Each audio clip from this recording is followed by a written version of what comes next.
Saludos y sean bienvenidos una vez más a Hablemos de Salud. Yo soy el periodista y moderador de este espacio, Isaac Rosado Santos. Como siempre, agradecido de su sintonía.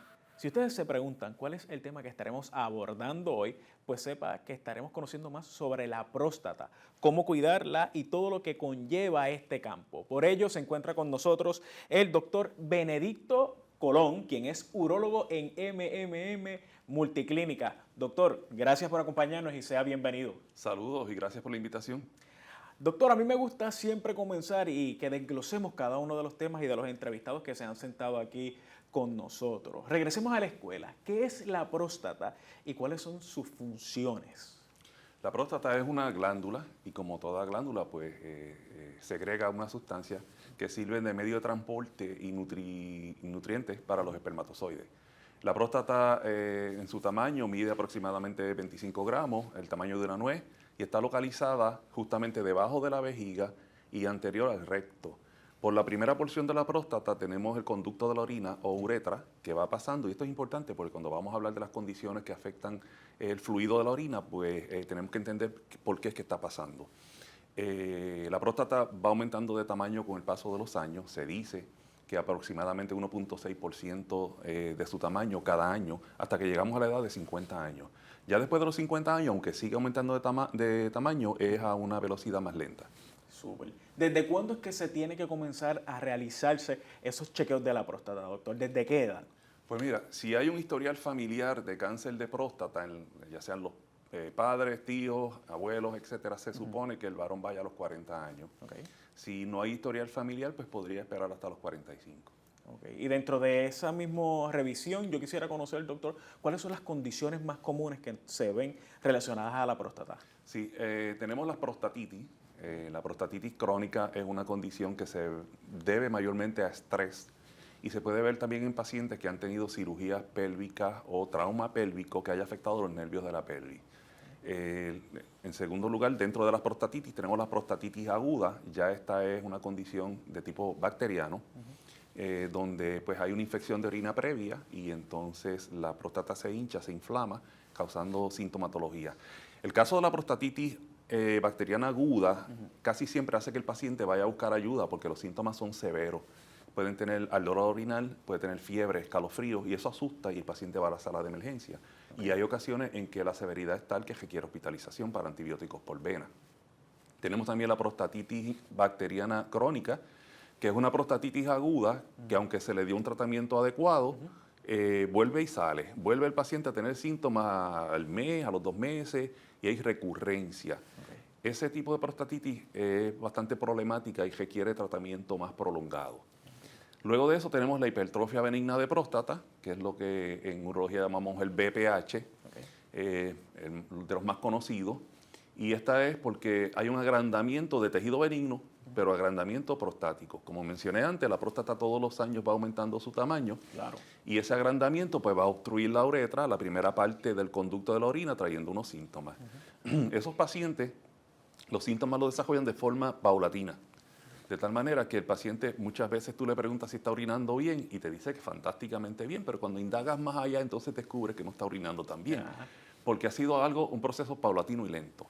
En tercer lugar tenemos el cáncer de próstata.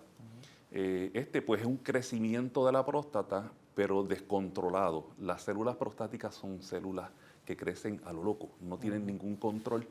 Y entonces ese paciente va a desarrollar síntomas parecidos a los de hipertrofia benigna de próstata y de prostatitis por el crecimiento prostático.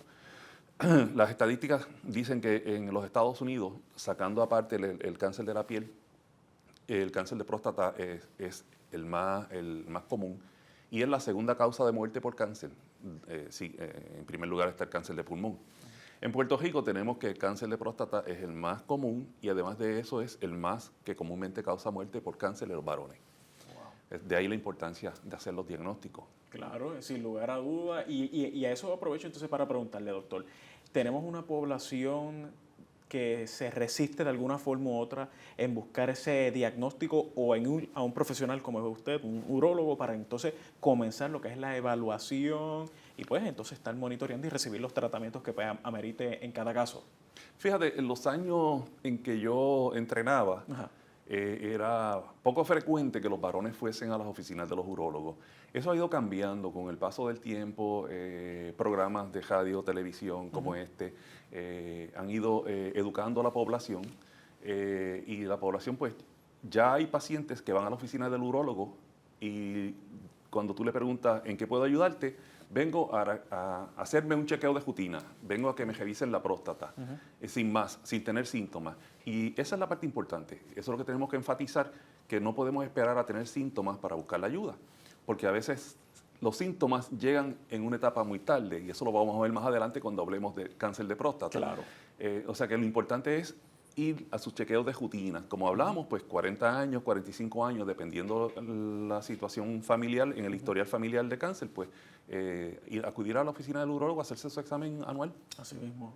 Destacábamos fuera del aire algo bien interesante, doctor, y es el hecho de esa primera conversación que se tiene entre el doctor y el paciente. ¿Cuán importante en esta conversación, doctor, es tener empatía y sensibilidad? Sí, mira, sobre todo el paciente joven, cuando Ajá. va por primera vez, van bien asustados. Es algo que desconocen, algo Claro. nuevo, y hay tantas historias en la calle, tantas bromas que se hacen en los lugares de trabajo, Totalmente. que entonces van bien asustados. Pero esto es sencillo. Yo le digo, mira, esto es algo bien rápido, vas a ver, después de esto, vas a ver que caramba, porque yo me estoy preocupando por algo tan sencillo. Y le hago algunos chistes para tratar de Claro, relajarlo, y uno que les exactamente. hago con mucha frecuencia es, mira, la culpa de todo esto la tiene Eva. Okay. Porque si Eva no le hubiese dado a comer manzana al pobrecito de Adán, tú no estarías aquí haciéndote el examen. Ajá. Así que cuando salgas de aquí, recuerda a Eva. Ah, doctor, de igual, es importante ese hecho de mantener y crear esa confianza desde el primer día, porque sabemos que pacientes que se siguen viendo y es recomendable de igual continuar con las visitas. ¿Se recomienda después de los 40 años cuán frecuentes sean esas visitas al urólogo? Sí, mira, de ordinario comenzamos una vez al año. Si el paciente encontramos o tenemos que tiene algunos síntomas que están progresando, pues ya a veces tenemos que cambiarlo a cada 6 meses. De igual manera, si tiene un valor de PSA, que vamos a hablar de eso más tarde, anormal, aunque esté dentro de lo normal pero fuera de lo usual, pues debemos verlo cada 6 meses. Si al examen rectal estamos palpando una próstata grande, de igual manera, pues también debemos verlo cada 6 meses. Pero de ordinario va a ser una vez al año o cada 6 meses. Claro. Y usted destacaba el hecho de esta población joven. Es frecuente también ver a jóvenes que entonces vayan ya de alguna forma u otra porque quizás tienen dudas y me imagino, y yo quiero que usted me corrija, doctor, en muchas de las ocasiones vienen con mitos quizás que existen dentro de este campo, que es información pues que no es correcta, pero que no se tiene la educación a la mano para saber entonces si es una cosa u otra. Sí, el paciente joven, yo los tengo que a veces vienen porque saben que los problemas prostáticos se pueden heredar y han vivido de cerca la experiencia con el padre, tíos, familiares, y eso hace que ellos vayan. Claro. También el paciente de prostatitis tiende a ser el paciente más joven, y pues porque la condición se ve en pacientes más jóvenes, y ese es el otro tipo de paciente joven que vemos con frecuencia en la oficina, el paciente de prostatitis. Claro. Dentro de estas condiciones que usted ha destacado aquí, doctor, ¿hay alguna que predomine más que otra, por lo menos en la población de Puerto Rico? Bueno, el cáncer de próstata, Sí. yo te diría, tal vez hipertrofia benigna estén ahí a la Ajá, par, claro. pero la cantidad de cáncer de próstata que yo veo en la oficina y en la multiclínica es increíble, increíble. En esa misma línea, quiero que abundemos, doctor, porque yo sé que el cáncer de por sí es, tan solo escucharlo causa y conmueve a muchas personas, doctor. Se ha topado con pacientes que tristemente por esta resistencia que se ha provocado por X o Y razón, cuando va entonces a la busca de esa consulta con un profesional, pues se tope con que ya quizás hay una condición en un estado intermedio o avanzado. Mira, yo te voy a hacer 2 anécdotas. Ok, cuéntame. Yo me gradué de urólogo en 1988 Ok. y apenas había empezado mi práctica, conocí un paciente que marcó mi vida.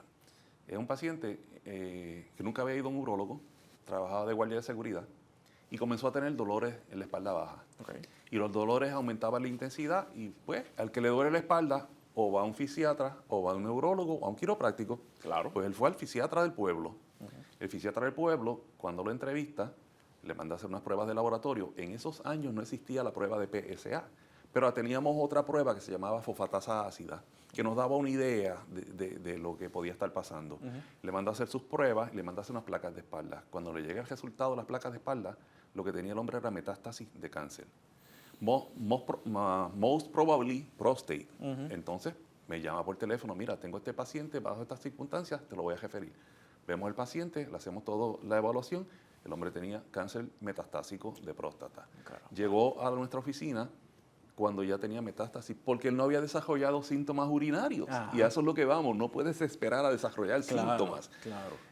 Obviamente pues, se sometió a tratamiento y eventualmente, varios años después, pues falleció, pero si hubiese sido un paciente que visitaba su urólogo una vez al año, tal vez hubiésemos encontrado ese tumor en una etapa más temprana, hubiese recibido un tratamiento adecuado y estaría vivo todavía. Así mismo es. Es fuerte, doctor, escucharlo, ¿sí? Porque sabemos que, y la importancia, que es lo que hacemos hincapié en este espacio, el hecho de la detección temprana, de buscar esa ayuda, de no esperar. Y quiero que entonces, para quienes nos sintonizan a esta hora, doctor, desglosemos los síntomas, porque usted mencionó dentro de una de las condiciones, pero quisiera que entonces nos describa para quienes pues, estén ahí pendientes, en términos de la prostatitis, ¿cuáles son esas señales que se deben de identificar? Sí, mira, prostatitis tiene síntomas parecidos a los de hipertrofia benigna y que los puede tener un paciente de cáncer de próstata. Pero en prostatitis aguda en particular, al dolor orinal puede haber sangrado en la orina, puede haber sangrado en el semen al tener relaciones, fiebre, escalofrío. La prostatitis aguda es repentina. Eso es algo que el paciente puede estar muy bien hoy y ya mañana empieza con los síntomas. Cuando comienzan esos síntomas, debes buscar ayuda. Okay. Porque si no buscas ayuda, lo que va a pasar es que como esto es un problema bacteriano, las bacterias van a ganar acceso a la sangre y le va a dar bacteremia y le puede dar sepsis. Y ya estamos hablando de palabras feas, de complicaciones en medicina que puedes terminar en intensivo. Claro, así que es mejor que cuando comienzan esos síntomas tempranos, acudir a tu médico primario, a tu urólogo y si no tienes acceso alguno, a una sala de emergencia. En el caso de la hipertrofia benigna de la próstata, usted los había destacado, pero quiero que los repasemos nuevamente. Ahí hay unos síntomas que son exclusivos de la hipertrofia benigna. Puedes tener los anteriores, pero además de eso, la queja principal del paciente de hipertrofia benigna de próstata es que cuando voy a orinar, hago el gesto y se tarda un ratito en comenzar a salir el chojo. El chojo sale finitito y después va poniéndose un poquito más ancho. Okay. Terminé de orinar. Creo que terminé de orinar. De momento tengo que bajar el pantalón y volver a orinar porque vuelve a salir otro chojito. Y eso te puede pasar 2 o 3 veces. Eso se llama intermitencia. Okay. Frecuencia urinaria, ir muchas veces al baño. Nocturia, levantarte un par de veces. Se dice que levantarte una vez en la noche, pues, es normal. Pero cuando pasas de 2 veces, más de una vez, 2, 3 veces, pues ya eso no es normal. Precisamente, doctor, quería entonces preguntarle por el cáncer de próstata. ¿Cuáles son esos síntomas que tenemos que estar pendientes? Sí, cáncer de próstata puedes tener los mismos síntomas que hipertrofia benigna debido a que es un crecimiento, ¿verdad? Y va a traer la obstrucción de la vía urinaria. Pero puede tener síntomas adicionales y lo más importante, no tiene que haber síntomas. Esa es la trampa, ese es el problema. Porque la mayoría de los pacientes de cáncer de próstata no tienen síntomas. Los diagnósticos los hacemos porque es un paciente que va a su chequeo de rutina una vez al año, le hacemos sus laboratorios y estamos monitoreándolo constantemente. Esos son pacientes que cuando yo le hago el diagnóstico de cáncer de próstata y ese día que le tengo que dar esa mala noticia, que dicho sea de paso, yo no uso la palabra cáncer, le digo, saliste positivo. Pues el paciente dice, pero doctor, si es que yo estoy bien, yo orino perfectamente bien, yo funciono sexualmente, yo no tengo ningún problema, eso tiene que ser un error, no puede ser. Yo sí, esos son los casos que podemos hacer diagnósticos tempranos, en cuyo caso los tratamientos son más efectivos y el pronóstico es mucho mejor. A diferencia del paciente, como otra anécdota que te dije que te iba a contar, tengo un paciente que llega a la oficina, viene con un andador, dolor de espalda severo, no puede casi caminar, caquéxico, flaco, pálido. Le hacemos un examen rectal, la próstata dura como piedra, el PSA 1750. Es obvio que tiene cáncer de próstata, hay que hacer la biopsia, se le hacen los estudios, riñones obstruidos por el cáncer de próstata, metástasis a todos los huesos del cuerpo, lo pusimos en tratamiento. El paciente de eso hace cerca de 8 años, está vivo, no usa andador, no usa muleta, caminando, buen color, buen peso, feliz, contento, pero se pudo dar tratamiento porque hicimos el diagnóstico. Claro. Pero eso no es la historia de todos los casos. O sea, tuvimos la dicha de que ese tipo de tumor respondió bien a tratamiento. Exacto. Pero lo ideal es recibir al paciente cuando no hay síntomas, que hacemos el diagnóstico. Casi siempre son tumores de grado bajito, con una respuesta maravillosa a tratamiento y un pronóstico excelente. Claro, como usted destaca, doctor, y es que quiero enfatizar esta línea, es el hecho de una visita a tiempo, de poder entonces buscar esa recomendación, ese análisis. Y quisiera preguntarle, doctor, en esa visita inicial, ¿cómo se divide este proceso? Porque sé que se revisa el historial, pero ¿en qué consiste pues esta dinámica en términos del paciente para quienes nos sintonicen a esta hora? Sí, comenzamos, esto es básico, esto se enseña en la escuela de medicina, se llama diagnóstico físico, la clase. Se toma el historial del paciente, es la historia que hace el paciente, lo que nos cuenta, los síntomas que tiene, los signos que tiene. El médico le va a hacer preguntas adicionales para indagar más información sobre los síntomas y eso se va colocando en un algoritmo. Luego viene el examen físico, que es el examen rectal. En el examen rectal, cuando nosotros introducimos el dedo, determinamos 3 cosas. Número 1, el tamaño de la próstata. Eso es por experiencia, porque hay muchos médicos mayor que yo que te dice 40 gramos, pero realmente nosotros le damos unos grados que van de 1 a 4, donde grado 1 es la próstata más chiquita, grado 2 es la que tenemos casi todos, 3 y 4 son próstatas grandes. Luego viene la consistencia, tiene que ser blandita y uniforme. Si tú tienes una próstata que tiene áreas de induración, áreas duras o nodulares, pues esa próstata, algo anda mal ahí, hay que hacer alguna cosa adicional. Y lo otro es el paciente de prostatitis, tú le tocas la próstata y se saca un grito, está bien dolorosa. Así que el examen rectal va también al algoritmo y lo tenemos ahí, esa información para seguirla uniendo y ir llegando al diagnóstico. Próximo paso, pruebas de laboratorio. No hay un paciente que pase por una oficina de urólogo que no se le haga una muestra de orina, una orina y un cultivo. Si hay prostatitis, puede que el cultivo entonces nos dé la bacteria que está causando la prostatitis y damos entonces antibióticos de acuerdo a la sensibilidad.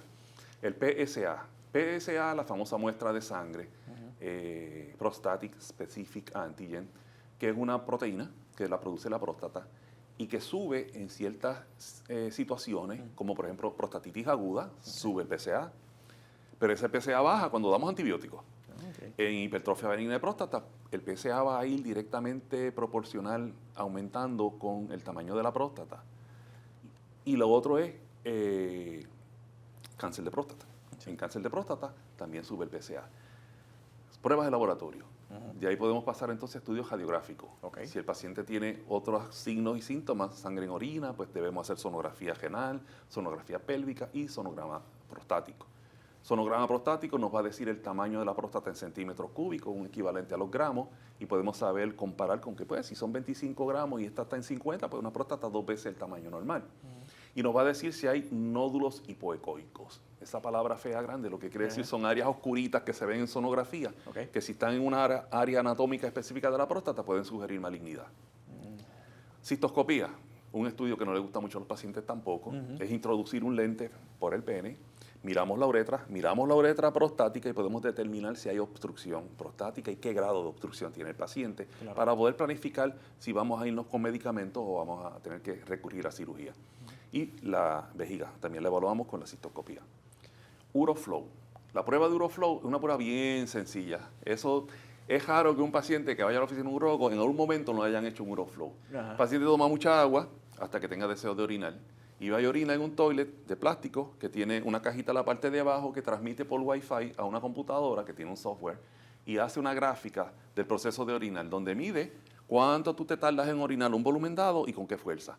Eso nosotros lo interpretamos y podemos saber si hay obstrucción prostática o no, o si hay vejiga hiperactiva o alguna otra condición que esté alterando la forma de orinar. Y por último, la biopsia prostática. Okay. Las biopsias de próstata se pueden hacer por diferentes vías. Está la biopsia transuretral, que eso pues se hace cuando se hacen los famosos jaspes de próstata. Está la biopsia transperineal, a través de los testículos y el ano se meten las agujas guiadas por sonografía y se cogen las muestras a la próstata. Y está la biopsia transrectal, que es la que más se hace en la práctica, que es a través del recto guiada por sonografía. Es bien importante que todo lo que tenemos anteriormente puede sugerir cáncer de próstata, puede sugerirnos hipertrofia benigna de próstata, pero el diagnóstico no se hace hasta que se hace una biopsia. Es la biopsia la que es diagnóstica. Okay. Tenemos a veces el problema con los pacientes que le mandamos algunos estudios y los llaman del centro o los llaman del laboratorio. Mira, salió positivo. Y entonces el paciente es positivo, lo asocian a, tengo algo malo. Ajá, llaman a la oficina, tranquilo, hombre, tranquilo, ven por acá, vamos a discutirlo. Positivo no quiere decir que tienes cáncer, solamente cuando una biopsia lo diga es que lo tiene. Exacto, exactamente. El último estudio diagnóstico que hacemos en esta etapa es el MRI multiparamétrico de próstata. Los MRI multiparamétricos coge 4 técnicas de evaluación radiográfica y el radiólogo nos hace un reporte en unas unidades que se llaman PIRADS. Yo le digo al paciente, si te reportan PIRADS 1 y 2, tranquilo, eso dice o sugiere tejido benigno. Si sales con PIRADS 3 es no diagnóstico, pero si reportan 4 o 5 es sugestivo de malignidad. Sugestivo de malignidad. Hay que hacer la biopsia para hacer el diagnóstico. Esas son más o menos la estructura de estudios que hacemos posteriores luego de la entrevista y del examen físico. Es interesante, doctor, sí. Porque en muchas de las ocasiones se desconoce de todo ello, si no es que se consulta con un profesional como usted. Y quiero detenerme, doctor, en el área del historial. Una persona que tenga condiciones ya en términos de un familiar cercano como su padre, abuelo, un tío, esto no significa que automáticamente esta persona también va a enfrentar esas mismas condiciones. Puede ser que ocurra y hay una alta probabilidad, pero no necesariamente. No necesariamente, hay una alta probabilidad. De igual manera, hay condiciones que se asocian a una mayor incidencia de hipertrofia benigna de próstata, como la obesidad, la falta de hacer ejercicio, enfermedades cardiovasculares, periferovasculares, la diabetes tipo 2. Son condiciones que se asocian también a una más alta incidencia de hipertrofia benigna de próstata. Okay. En el caso del cáncer, la línea genética es lo más influyente. Okay. Doctor, de igual, me resulta interesante y repasaba dentro de las notas porque las mujeres también pueden acudir a un urólogo, ¿correcto? Sí. Lo que sucede es que los urólogos no somos ginecólogos de hombres. Ajá. O sea, las mujeres tienen riñones, ureteres, tienen vejiga y uretra, igual que el varón. Aquí el urólogo trata la vía urinaria del varón y la genitalia del varón, el tracto reproductor del varón. Exacto. Pero entonces la parte que es el tracto reproductor de la mujer le toca al ginecólogo, pero sin embargo el ginecólogo no trata la vía urinaria de la mujer, esa es del urólogo. Ah, interesante. Doctor, ya entonces conociendo lo que son los diagnósticos, hablemos de los tratamientos. ¿Qué tratamientos hay sobre la mesa de los que usted ha tocado algunos, pero varían de cada condición, por cada condición? Sí, en el caso de las prostatitis, si es una prostatitis crónica, pues ahí usamos la psicoterapia porque son pacientes que casi siempre están bajo mucho estrés. Okay. Y la psicoterapia funciona muy bien. Los pacientes que tienen prostatitis aguda hay que tratarlos con antibióticos. Y te dije ya que en muchas ocasiones hay que usarlos por vena. El paciente de prostatitis aguda y crónica, los dos se tratan con antibióticos. La diferencia es que el de prostatitis crónica tal vez tenemos que usar antibióticos por un periodo de tiempo más largo. Se usan antiespasmódicos y analgésicos de vías urinarias. Y en algunos que otros casos se podría usar algún antiinflamatorio también. En los casos de hipertrofia benigna de próstata, comenzamos con... hay 3 grupos de medicamentos. Están los alfa blockers. De esos alfa blockers hay 3 que son específicos para tratar condiciones de vías urinarias. Hay 2 o 3 más que no lo son, pero que también funcionan. Tenemos los inhibidores de la 5-alfa reductasa. Esa palabra bien grande. Son unos medicamentos que evitan el crecimiento prostático y pueden hasta provocar una reducción del tamaño de la próstata. Se dice que hasta un 50% en 6 meses de tratamiento, cuando el paciente responde, porque no todos los pacientes responden a los tratamientos. Claro. Y tenemos también los famosos, los inhibidores de la fosfodiesterasa 5. Son medicamentos que se diseñaron originalmente para disfunción eréctil. Okay. Y posteriormente una de esas compañías hizo unos estudios y encontró que mejoraba la forma de orinar de los pacientes que tenían obstrucción prostática. Si todos estos medicamentos los utilizamos y aún así el paciente continúa con síntomas progresivos y no mejora, pues entonces acudimos a la cirugía. Okay. Y dentro de la cirugía tendríamos que dedicarle un programa completo porque hay una gama de alternativas poco invasivas y más invasivas. Okay. Pero la que está más popular entre los pacientes es la termoablación por láser. Súper. En caso de cáncer de próstata, volvemos a tener una gama grande de alternativas de tratamiento, desde no hacer nada hasta hacer mucho. Por ejemplo, el Active Surveillance, esto es vigilancia activa. Okay. Son pacientes que tienen un tumor de próstata de grado bajo, no es agresivo, no tiene metástasis, está localizado, y tal vez un paciente que tiene algunos 75 años, un paciente cardíaco, que tiene bypass, que tiene marcapasos, que tiene unas condiciones médicas, y ese paciente optamos por observarlo, pero estamos en una observación activa. Claro. Cada 6 meses se le hace su PSA, podemos hacer sonografía, podemos hacer el MRI, y podría ser que repitamos las biopsias en un futuro, un año y medio, porque tenemos que ver si ese grado que era bajito ha cambiado a un grado más agresivo y entonces en ese momento entonces intervenir con alguna modalidad de tratamiento. Tenemos el Watchful Waiting, que eso es una observación que hacemos en pacientes mayores con condiciones que no, ¿verdad? No queremos operarlos o someterlos a unos tratamientos que van a afectar su calidad de vida. Y los observamos y solamente le vamos a dar tratamiento cuando desarrollan síntomas. Son personas de tumores de grado bajo, lo que llamamos un Gleason 3, grupo 1, y sin enfermedad fuera de la próstata. De ahí pasamos entonces a lo más invasivo, iríamos a la cirugía. Hoy en día la cirugía se llama cirugía radical de próstata, removemos próstata, vesículas seminales, parte de la uretra prostática y se hace una anastomosis. Todo eso se hace por laparoscopía y se hace por laparoscopía asistida por un robot, lo que llamamos la robótica. Ajá. Eso hace que los cortes sean más precisos, la recuperación es súper rápida, los pacientes se van de alta al otro día y se tienen muy buenos resultados, con mínimos efectos secundarios. Alternativa, pues sí, ahí todavía se puede hacer cirugía suprapúbica abierta o la transperineal, pero estas pues traen unas mayores complicaciones, pérdida de sangre, estadía en el hospital, etcétera, y tratamos de darle el mejor tratamiento al paciente, que sería la laparoscópica robótica. De ahí pues tenemos las otras modalidades de tratamiento, la radioterapia, que se divide en 2 grupos, tenemos la braquiterapia, yo soy fanático de la braquiterapia, es un tratamiento mínimamente invasivo, se ponen unos pequeños pellets dentro de la próstata que emiten radiación de adentro hacia afuera, matando las células malignas. La radioterapia externa es al revés, es una radiación de afuera hacia adentro. El paciente se acuesta en una máquina 5 minutos todos los días por 44 días. Okay. Luego de eso tenemos la terapia antiandrogénica, que son inyecciones o pastillas que se le ponen al paciente o cada un mes, cada 3 meses, claro, 4 o 6 meses.